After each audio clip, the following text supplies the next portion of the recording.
Salam Bapak Ibu Saudara-saudaraku yang diberkati Tuhan, di mana pada kesempatan ini saya kembali ingin berbagi dan menjelaskan tentang ayat demi ayat, di mana tema pada hari ini penghiburan bagi yang berduka cita. Saudara-saudaraku, kita adalah sebagai manusia biasa, kita adalah orang-orang lemah di hadapan Tuhan. Tentu kita sangat membutuhkan yang namanya firman Tuhan yang menjadi tuntunan, bimbingan, dan terang dalam perjalanan hidup kita, perjalanan iman kita menuju pada kehidupan kekal. Jadi dasarnya adalah firman Tuhan, sebab hanya dengan firman Tuhan yang mampu membawa kita pada kemenangan, pada kemerdekaan. Artinya kita harus hidup di dalam roh dan kebenaran, mengikuti segala apa yang menjadi ketetapan Allah, perintah-perintah, firman-firmannya. Sehingga untuk mendengarkan firman Tuhan, itu sangat penting bagi kita, khususnya orang-orang Kristen, orang-orang yang percaya kepada Kristus. Nah, saudara-saudaraku, berbicara tentang penghiburan bagi yang berduka cita, tentu kita hidup yang hidup di dunia ini, tentu kita pernah merasakan kesedihan, penderitaan. Ya, kita berduka cita yang pertama oleh karena mungkin ada saudara kita yang meninggalkan dunia ini. Artinya orang yang telah mati, mungkin saudara, keluarga kita, dan itulah yang membuat kita berduka cita dan bersedih hati. Ada juga oleh karena masalah, persoalan yang ia hadapi. Dan mungkin ia merasa itu sangat berat untuk ia tanggung, sehingga membuat ia bersedih hati, membuat ia patah hati. Dan ada juga yang berduka cita karena ia mengalami masalah, namun ia lebih untuk mengalah, tetapi ia memikirkan terus masalah itu. Dan ia merasa bersalah, dan terus merasa bersalah. Dan itulah yang membuat dia bersedih hati. Ada juga yang bersedih hati, berduka cita karena perpisahan antara sahabat, teman yang mungkin memiliki banyak kenangan. Dan oleh karena kenang itulah yang membuat dia bersedih hati. Ada juga yang berduka cita karena masalah hubungan. Ya, khususnya adalah mereka yang sedang menjalin asmara, menjalin cinta, sehingga oleh karena retaknya hubungan, putusnya ikatan cinta mereka, sehingga mereka mengalami yang namanya bersedih hati, terluka. Dan mereka sedang berduka, dan mereka pun itu, orang-orang seperti itu sangat membutuhkan yang namanya roh penghibur, artinya penguatan, artinya suatu harapan, baik itu dari teman, dari seseorang yang terdekatnya, yang mencoba untuk menghiburnya atau memberikan dia semangat, ya, mengarahkan dia supaya bangkit, supaya ia dikuatkan. Dan itu melalui teman-teman atau orang-orang sekitar. Siapapun, ya, ketika ada yang berduka cita, mari kita bersama-sama untuk memberikan semangat, memberikan penghiburan, baik dengan oleh karena sikap kita, baik dengan tutur kata ucapan kita, yang bisa memberikan dia penghibur, yang bisa menguatkan dia. Nah, saudara-saudaraku yang diberkati Tuhan. Jadi, di dalam penghiburan bagi yang berduka cita, ada beberapa ayat yang sudah saya ambil, dan banyak ayat-ayat yang sebenarnya memberikan kita kekuatan atau harapan bagi kita yang sedang berduka cita, bagi orang-orang yang sedang berduka cita, terluka, putus asa, ya, mereka yang mengalami masalah yang begitu rumit, hati yang bersedih. Nah, banyak ayat-ayat yang mencatat atau yang memberikan kita satu harapan. Namun saya hanya mengambil beberapa ayat saja, ya. yaitu dalam Matius pasal 5 ayat 4. Ya, di sini firman Tuhan berkata demikian, saudara. Berbahagialah orang yang berduka cita karena mereka akan dihibur. Inilah yang disampaikan oleh Yesus. Pada saat ia berada di tepi danau bersama murid-muridnya dan banyak orang di sekitar situ, ketika Yesus berbicara dan berkhotbah tentang kerajaan surga. Nah, salah satunya adalah dalam Matius pasal 5 ayat 4. Di sini mengatakan, berbahagialah orang yang berduka cita karena mereka akan dihibur. Jadi, siapapun kita, saudara, atau kita sendiri ketika kita mengalami masalah, kita mengalami masalah apapun, ya banyak masalah, ya. Jadi, kita harus bersandar kepada Tuhan. Pengharapan kita satu-satunya kepada Yesus. Ketika kita berharap kepada Yesus, maka Roh Penghibur itu akan datang kepada kita, memberikan kita suatu harapan, semangat, kekuatan, ya. Dan kita akan bersuka cita, saudara. Sebab Alkitab juga mengatakan demikian, ya. Terutama dalam Mazmur pas 147 ayat yang ketiga. Di sini ia mengatakan, Mazmur pasal 147 ayat yang ketiga, ia menyembuhkan orang-orang yang patah hati dan membalut luka-luka mereka. Kita yang mengalami patah hati kita yang terluka, yang bersedih, ya, baik itu masalah percintaan, masalah keluarga, masalah pekerjaan, apapun masalahnya, ketika kita selalu bersandar kepada Tuhan dan berpegang pada firman-Nya, percaya akan janji-janji Tuhan, maka Roh Penghibur itu akan datang menghibur kita, menguatkan kita, memberikan kita sukacita, semangat, damai di dalam hati kita, saudara. Itu ketika hati kita selalu bersandar kepada Tuhan. Nah, saudara-saudara, lalu dalam Mazmur pasal 116 ayatnya yang ke-15. Berharga di mata Tuhan kematian semua orang yang dikasihinya. Ketika hati kita berduka cita oleh karena mungkin ada saudara kita yang meninggalkan dunia ini, ya. Jadi berharga, saudara. Ya, jangan kita bersedih hati. Jangan ketika ada saudara-saudara yang berduka cita ketika ada keluarga kita yang meninggalkan dunia ini, yang meninggal dunia, ya kita jangan terus larut dalam kesedihan. Kita harus bangkit, kita harus percaya, saudara. Sebab firman Tuhan berkata, berharga di mata Tuhan kematian semua orang yang dikasihinya. Ketika misalnya saudara kita, keluarga kita itu yang telah meninggal, dan ia memiliki iman yang sama seperti kita kepada Yesus Kristus, jangan bersedih hati. Sebab berharga di mata Tuhan, saudara, ketika orang-orang yang dikasihinya itu meninggal dunia. Itu sangat berharga di mata Tuhan. Kenapa? Karena kita memiliki iman yang percaya kepada Yesus Kristus. Terus di dalam Yohanes pasal 16 ayatnya yang ke-20. Di sini dikatakan demikian, saudara. Aku berkata kepadamu, sesungguhnya kamu akan menangis dan meratap, tetapi dunia akan bergembira. Kamu akan berduka cita, tetapi duka citamu akan berubah menjadi sukacita. Ini berbicara tentang ketika di mana kita melayani Tuhan, ketika di mana kita hidup di dalam pimpinan Roh Tuhan. Kita mengalami banyak masalah, banyak tekanan yang datang, pencobaan yang datang dalam kehidupan kita. Kita akan menangis dan bersedih, saudara.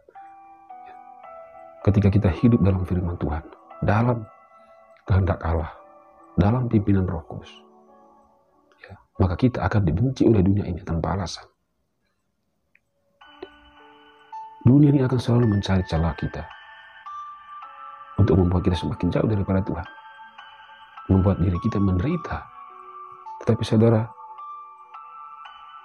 dan oleh karena penderitaan kita yang percaya kepada Kristus, nah dunia akan bergembira. Tetapi duka cita yang kita alami, saudara, karena kita melakukan pekerjaan Kristus. Banyak masalah atau persoalan yang kita hadapi karena pemberitaan Injil yang kita lakukan, yang kita wartakan dalam setiap pelayanan-pelayanan kita. Dunia akan bergembira ketika kita bersedih, patah hati. Tetapi saudara, duka cita itu akan menjadi sukacita, berubah menjadi sukacita, sebab jaminan kita adalah Yesus Kristus. Dan Ia akan memberikan roh penghibur kepada kita, untuk memberikan kita kekuatan, memberikan kita damai dalam hati kita. Ya, sebab Ia sendiri juga mengatakan melalui firman, ya, damai sejahtera ku berikan kepadamu. Jadi jangan kita terus larut dalam kesedihan ketika kita mengalami masalah. Ketika kita dihadapkan oleh persoalan perkara yang kadang membuat kita putus asa, yang kadang membuat kita lemah, lesu.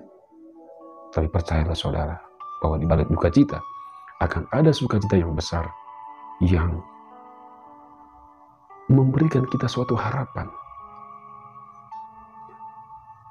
bahwa Tuhan itu akan membawa kita, membawa pribadi kita kepada hal-hal yang lebih baik, yang lebih bermanfaat. Ketika kita dihadapkan dengan masalah, Tuhan menguji iman kita, Tuhan menguji kesetiaan kita. Apakah kita benar-benar setia kepada Allah? Ketika kita sedang berduka cita, apakah kita selalu mengandalkan Tuhan?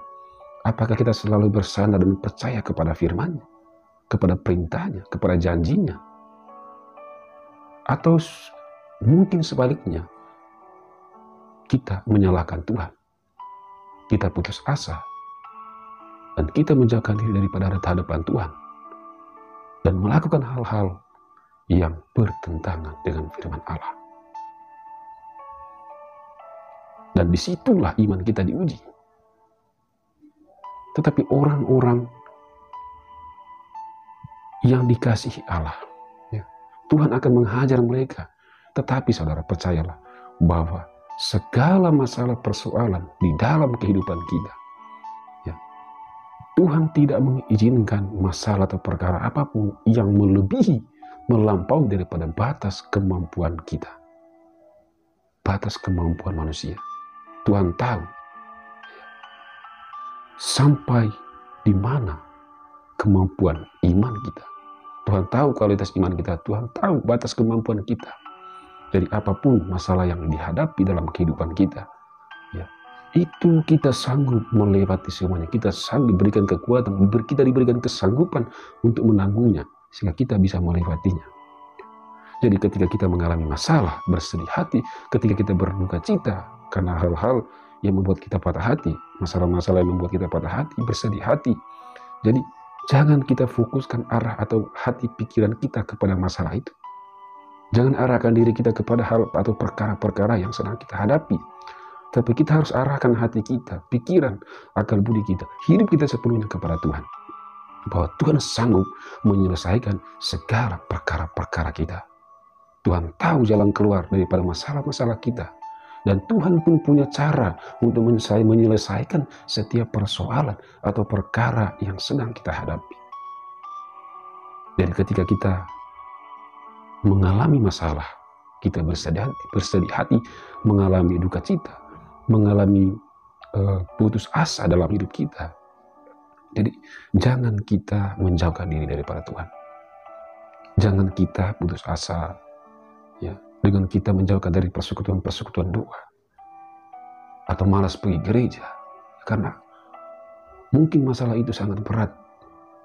Tetapi saudara, ketika kita mengalami persoalan perkara seperti itu, jangan kita arahkan pandangan kita, hati kita, hidup kita kepada masalah dan persoalan apapun yang kita hadapi. Tapi mari kita arahkan hidup kita sepenuhnya kepada Tuhan, karena Dia yang sanggup mampu untuk menyelesaikan perkara itu. Ketika kita mengandalkan kekuatan kita sendiri untuk menghadapi masalah di dalam setiap hidup kita, baik itu dalam lingkungan pekerja, rumah tangga, ya, dalam persekutuan, dalam pelayanan. Ketika kita mengandalkan kekuatan kita sendiri, maka kita akan jatuh. Ya, kita tidak akan menemukan masalah atau solusi apapun Yang ada adalah malah akan membuat kita semakin merasa sedih. Kita akan semakin terus berada dalam lingkungan itu. Kita akan selalu berada dalam kesedihan itu. Kita tidak akan bisa keluar dari masalah itu ketika kita mengandalkan kekuatan, kepintaran kita, mengandalkan kemampuan kita sendiri.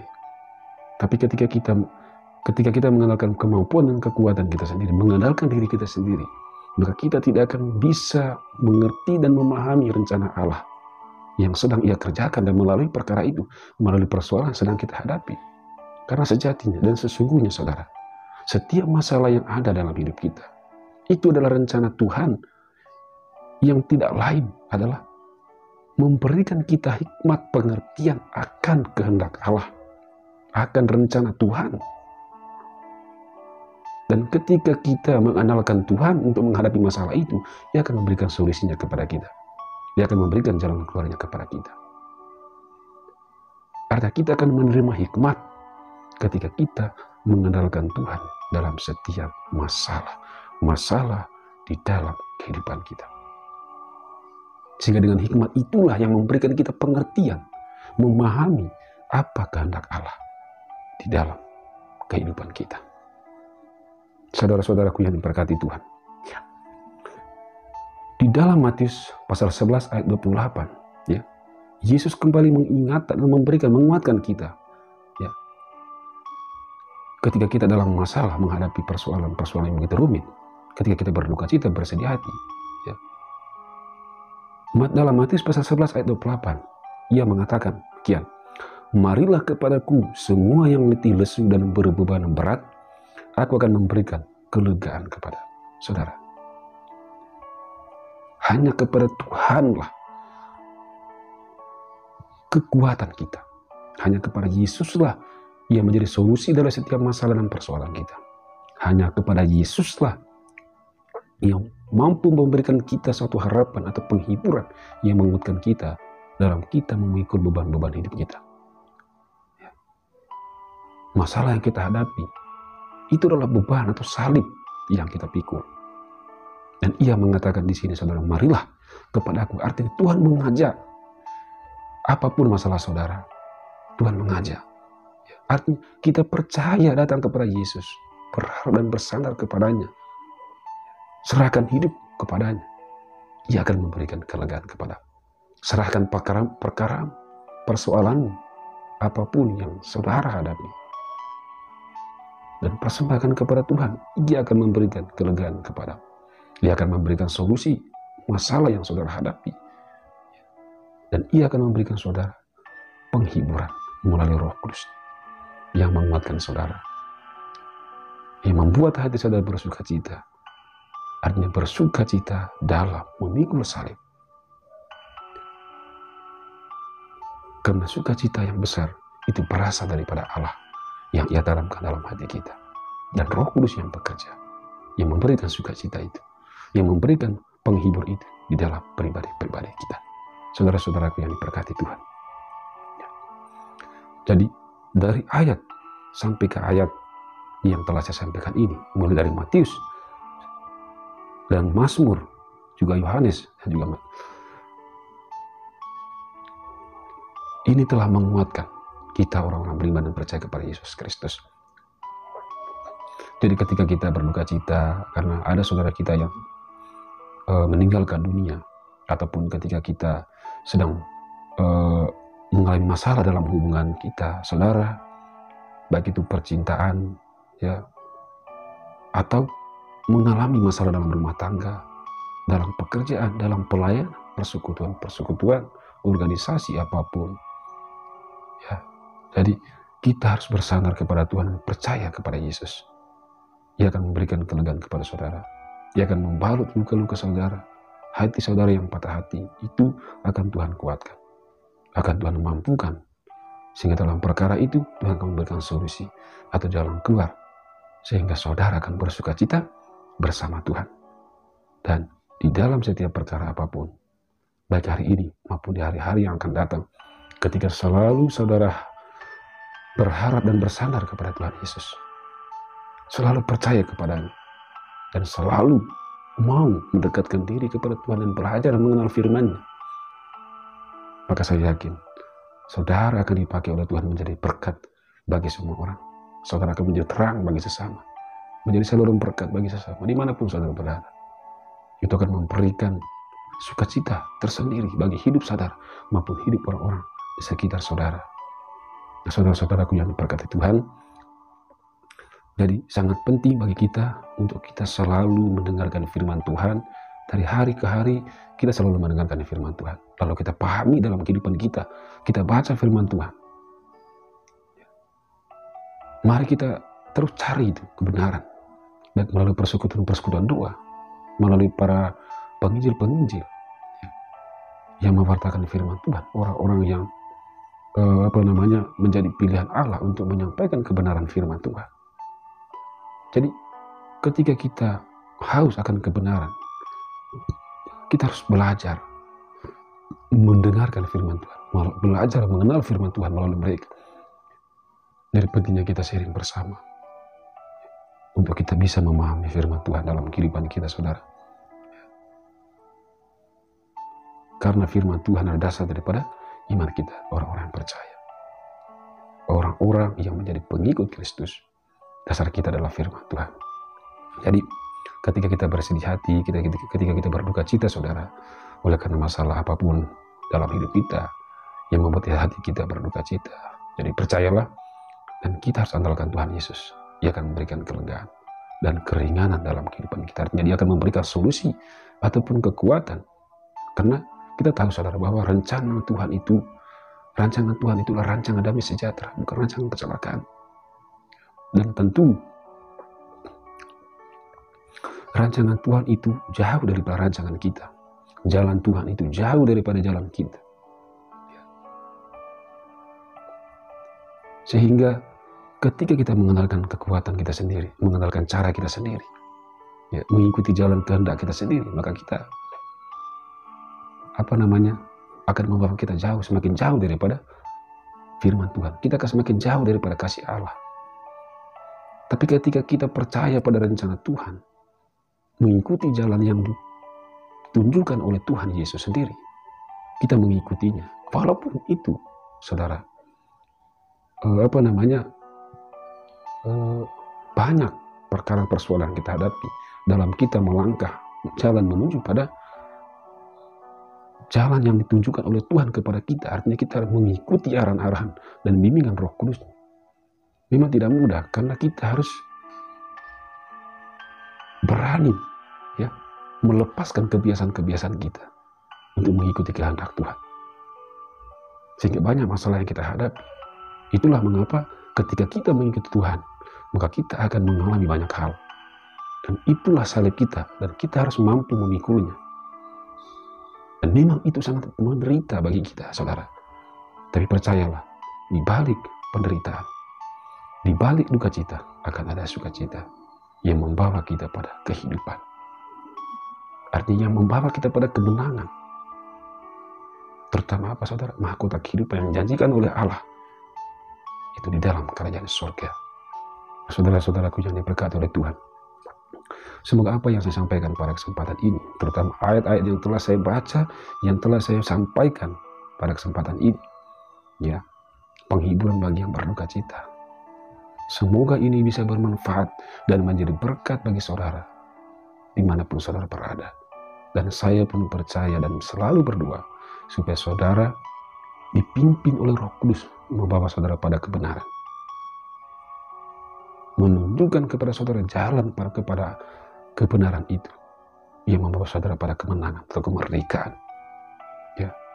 Sehingga saya percaya bahwa saudara akan menjadi berkat bagi semua orang, bagi keluarga, atau bagi persekutuan-persekutuan saudara, bagi organisasi saudara, dimanapun saudara berada, saudara akan menjadi berkat bagi mereka.